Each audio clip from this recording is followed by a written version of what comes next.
Hello everyone, कैसे हैं आप लोग। उम्मीद करते हैं अच्छे होंगे और आपकी तैयारी अच्छी चल रही होगी। देखिए, आज हम लोग बात करेंगे कि जो ये एनटीपीसी का एग्ज़ाम लोग बता रहे हैं एकदम टफ आ रहा है, क्या वो बात सही है और कौन सा पोर्शन ज़्यादा टफ आ रहा है। क्या पूरे एग्ज़ाम को ही हम टफ, ओवरऑल सब्जेक्ट को ही टफ कह सकते हैं, या जीएस का ही लेवल जो है टफ आ रहा है। और अगर एग्ज़ाम टफ आए तो आपको कितना क्वेश्चन करना है, क्या सेफ स्कोर हो सकता है और कैसे आपको गलत क्वेश्चन नहीं करने हैं। ये बहुत खास होता है जब एग्ज़ाम टफ होता है। तो दूसरा हम लोग बात करेंगे लास्ट में कि भाई तुक्का लगाना क्या सही होगा और कितने प्रश्नों को हम तुक्का लगा सकते हैं, किस टाइप के प्रश्नों को तुक्का लगा सकते हैं। ठीक है, तो लास्ट तक वीडियो में बने रहिए। नए हैं चैनल पे तो सब्सक्राइब करिए।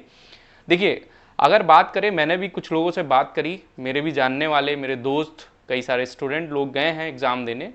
उनसे पता चला कि सर जो ये जीएस वाला पोर्शन है, इसमें जो करंट अफेयर आ रही है वो बहुत टफ आ रही, मतलब out of the box in the sense कि जो लोग पीसीएस वगैरह की तैयारी या बड़े एग्जाम की तैयारी कर रहे हैं वो थोड़ा डिटेल में पढ़ते हैं, और जो वनडे एग्जाम की तैयारी करते हैं वो उतना डिटेल में नहीं पढ़ते हैं।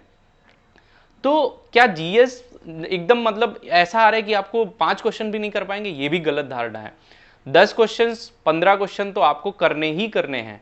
और मेरे भाई देखो, करंट अफेयर के लिए मैं हमेशा कहता था कि आपको डेली जो है वो पढ़ना चाहिए करंट अफेयर। अगर आप डेली करंट अफेयर नहीं पढ़ेंगे तो आपको न्यूज़पेपर भी रीडिंग करनी चाहिए। आजकल के बच्चे वो सब छोड़ दिए हैं, वो क्या सोच रहे हैं कि वन वर्ड वाले आंसर आ जाएंगे, ऐसा नहीं है। हाँ, जीएस टफ आ रही है तो देखिए उसमें करना क्या होता है कि पहले तो आप जितने क्वेश्चन पे श्योर हो, चाहे 10 हो, चाहे 8 हो, चाहे 15 हो, उन क्वेश्चंस को अच्छे से अटेम्प्ट करिए। सारे ऑप्शन, उसमें गलत नहीं होना चाहिए। जब भी पेपर टफ आता है तो उस टाइम पे ध्यान क्या देना चाहिए कि आपको गलत नहीं करने हैं ज़्यादा। पहले तो आप सही करिए, मतलब जितना सही हो सकता है। मान लीजिए कि वन गो में आप मैथ, रीजनिंग और जीएस को मिला के 60 या 65 क्वेश्चन करते हैं तो ये आपका बढ़िया स्कोर होगा। फिर उसके बाद जब सेकेंड गो में आप जाते हैं तो 10-15 क्वेश्चन भी अगर आप आगे बढ़ते हैं तो ये बहुत अच्छा स्कोर होगा। ठीक है, तो एग्ज़ाम टफ आ रहा है। मैथ, रीजनिंग जो है वो मॉडरेट ही है, मैं फिर नहीं कहूँगा कि वो टफ है, क्योंकि इसमें 90 मिनट का समय है और बच्चे कैलकुलेटिव है, नो डाउट कैलकुलेटिव। पिछले 2-3 साल से मैथमेटिक्स जो है वो कैलकुलेटिव है, रीजनिंग को भी कैलकुलेटिव बना रहे हैं, क्योंकि ईजी वाले क्वेश्चन बच्चे बहुत जल्दी कर लेते हैं। तो कंपटीशन भी तगड़ा है। देखिए, इसमें गलत आप बस एक चीज़ करिए कि जो भी क्वेश्चन आ रहे हैं उनको पहले सही से अटेम्प्ट करिए।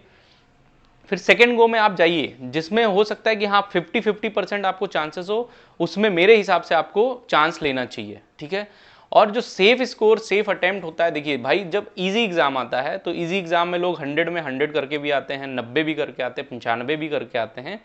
उसमें भी अगर कई सारे लोग ऐसे होते हैं जिनकी 95 एक्यूरेसी होती है, कई सारे ऐसे होते हैं जिनकी 90 एक्यूरेसी होती है। तो देखिए, जो मॉक हम देते हैं इसलिए नहीं कि हम क्वेश्चंस को जानने के लिए मॉक देते हैं, उसमें हम अपना एक्यूरेसी भी चेक करते हैं, टाइम मैनेजमेंट भी हम करते हैं कि हम किस चीज़ पे कितना टाइम दे रहे हैं। कुछ बच्चे ऐसे होंगे जो आरआरबी एनटीपीसी का मॉक 60 से 70 मिनट में जो है जब घर पे बैठ कर दे रहे होंगे तो दे देंगे, और एग्जाम में उनको वो मॉक जो है वो टाइम ही उनका मैनेज नहीं हो पाएगा।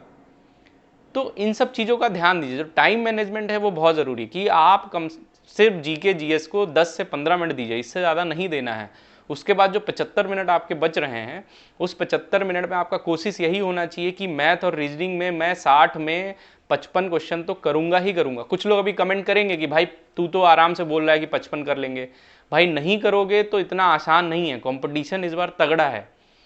ठीक है, और आपको ऐसा लग रहा है जीएस में, और एक गलती क्या हम लोग करते हैं कि वो 40 में 40 स्कोर करने के लिए वो सोचते हैं कि भाई 40 में 40 सही करके आना है। ये भी नहीं सोचना चाहिए आपको। आपको ये सोचना चाहिए कि मैं जो भी करूंगा वो सही करूंगा। 15-20 क्वेश्चन भी अगर मैं बनाता हूं तो उसमें 90% एक्यूरेसी होती है तो बहुत है। ठीक है, 40 के 40 अटैम्प्ट नहीं करने हैं। कुछ बच्चे हैं जो 85-90 भी अटैम्प्ट करके आ रहे हैं। आपको पता चलेगा जब रिजल्ट आएगा कि जो लोग कह रहे हैं कि 55 नंबर पे ही कट ऑफ जाएगी, 60 नंबर पे ही कट ऑफ जाएगी, जो टफेस्ट शिफ्ट होगी, देखिए उनका क्या होता है, नॉर्मलाइजेशन में भी मार्क्स बढ़ते हैं। किसी के 4 नंबर, किसी के 5 नंबर, किसी के 10 नंबर भी बढ़ते हैं, लेकिन 10-15 नंबर बढ़ना बहुत जो है ये रेयर होता है, क्योंकि एग्जाम में इतना वेरिएशन आजकल नहीं हो रहा है कि आपके 10 से 15 नंबर जो है वो बढ़ जाएंगे। तो इस चीज़ का ध्यान दीजिए। बिल्कुल नॉर्मलाइजेशन के चक्कर में ये नहीं कि अटैम्प्ट ही नहीं कर रहे हैं, अटैम्प्ट करिए, आपका जितना आप कर सकते हैं अटैम्प्ट वो करिए, और मैथ रीजनिंग में क्वेश्चन नहीं छूटना चाहिए। और सबसे इंपॉर्टेंट जो बात है, जो अब एग्जाम देने जा रहे हैं उनको डरना नहीं चाहिए। कुछ लोग आगे बता रहे हैं भाई कुछ मत पढ़, जीएस में कुछ नहीं आने वाला, जो तुमने पढ़ा है कुछ नहीं आएगा। ये सब बेकार की बातें हैं। जो आपने पढ़ा है उसको रिवाइज करिए। मैं कहता हूँ 10 से 15 क्वेश्चन अगर जो है वो करंट अफेयर का आ रहा है, उसमें से आप 5 भी बना ले गए, बाकी के 25 क्वेश्चन तो आपके बचे। 25 में क्या आप 10 भी नहीं कर पाएंगे? अगर आपने थोड़ा भी डिटेल में पढ़ा होगा तो आप 10 क्वेश्चन तो कर ही लेंगे ना, और करना ही है आपको, नहीं करेंगे तो कैसे सिलेक्शन होगा? तो इस चीज़ का ध्यान दीजिए। हम लोग क्या, मैं जब एग्ज़ाम देता था या मैं जो सजेस्ट करता हूँ लोगों को कि मान लीजिए कि आप 50-50% चांसेस हैं, ये नहीं कि आप पूरे ही एग्जाम में 50-50% करें, लेकिन लास्ट में अगर आपके 5-6 क्वेश्चन बच रहे हैं और आप 50-50% हैं, तो मैं कहूँगा अपन जो मेरा अनुभव है उसके हिसाब से आपको उसको करना चाहिए। अगर उसमें 2 क्वेश्चन भी आपके सही हो गए, 4 गलत हो गए, तो 6 नंबर आ जाएंगे, मतलब 2 नंबर आ जाएंगे आपको, और 4 गलत होने पे कितना 1/3 नेगेटिव है, तो आप खुद सोच सकते हैं, आप 1 नंबर भी, और कॉम्पिटिटिव एग्जाम में 1 नंबर भी जो है मायने रखता है। तो देखिए, जो भी नए लोग हैं मैं उनको स्पेशली कहूँगा कि अपने कॉन्फिडेंस को एकदम मजबूत रखिए कि भाई अगर कोई कर सकता है, किसी का तो सिलेक्शन होगा ना इस परीक्षा में, और अगर किसी का होगा तो वो मैं हूँगा, ये सोच के आप जाइए। ये नहीं कि मेरे को 100 में 100 करना है। मेरे जैसे ही एग्जाम आपको लगे कि हाँ भाई देखो, आप क्या है कि आपने मॉक दे के इतना तो सीख लिया होगा कि जब टफ क्वेश्चन आते हैं तो आप कैसे अटेम्प्ट करते हैं, कितना मार्क्स जाता है। तो ऐसा नहीं है कि आपको टफ लगे तब भी हमको 100 में 100 करना है। जीएस टफ लग रही है, नहीं भाई करना ही है, मैंने 80 सोच के आया तो मुझे 80 करना ही करना है। कई सारे बच्चे कर भी रहे हैं, ऐसा नहीं है।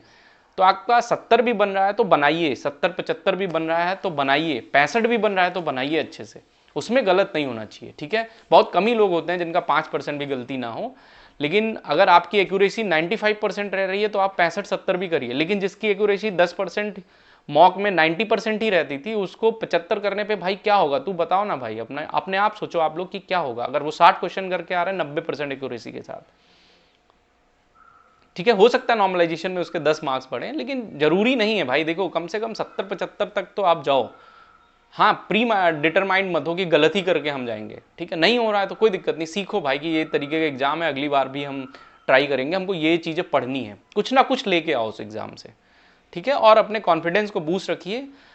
ठीक है, इतना भी टफ नहीं आ रहा है। GS portion is in the toughest side, but other maths और रीजनिंग जो है वो मॉडरेट ही हम कहेंगे, उसको टफ नहीं कहेंगे, क्योंकि कैलकुलेटिव तो आ रहा है। हम कितनी बार, कितने दिन से हम आप लोगों को कह रहे हैं कि कैलकुलेशन पे आदमी को 15 से 20 मिनट, वनडे एग्जाम की तैयारी कर रहा कोई भी बंदा, उसको कैलकुलेशन पे 15 से 20 मिनट डेली देना चाहिए। ठीक है, चलिए अच्छे से तैयारी करिए, अच्छे से एग्जाम दीजिए, एकदम कॉन्फिडेंट होके, जो होगा देखा जाएगा। चलिए, ऑल द बेस्ट।